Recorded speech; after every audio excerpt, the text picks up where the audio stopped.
follow up on policing and crime. Will that detail any efforts on police reform, or is that kind of unilaterally focused on crime prevention, and why or why not? Well, first, there's ongoing negotiations, as you know, on police reform, and the president would love to have a bill on his desk that he could sign into law. We've seen progress being made, we've heard progress being made, and those discussions are ongoing.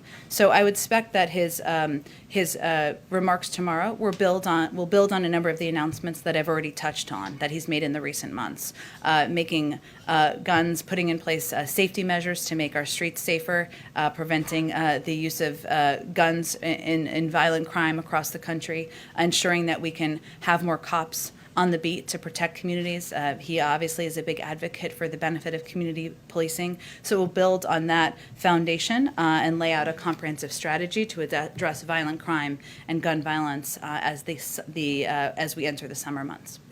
Some advocates, criminal justice advocates, have raised concern that potentially having the president raise alarm about, a trend of rising crime, this crime uptick in American cities, could actually undercut efforts on police reform, especially since legislation is still being discussed, in Congress. So is that a concern for the White House at all? The White House has said that, the administration wants to give members of Congress space to negotiate police reform, but that potentially raising alarm of this crime uptick could hurt those efforts. I would say that the negotiations are happening between Senator Booker, Senator Scott, Congresswoman Bass. I don't think they've expressed that particular concern. If there's a named person who's expressing this concern, I'm happy to speak to that. But there's negotiations are ongoing. We keep them abreast of our work.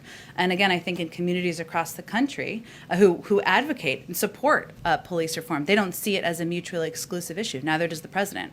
We need police reform is long outdated, but it's also important to take steps to put in place gun safety measures, to use any lever he can as president to do exactly that, and to ensure there is appropriate funding and resources needed to ensure there's community policing in communities across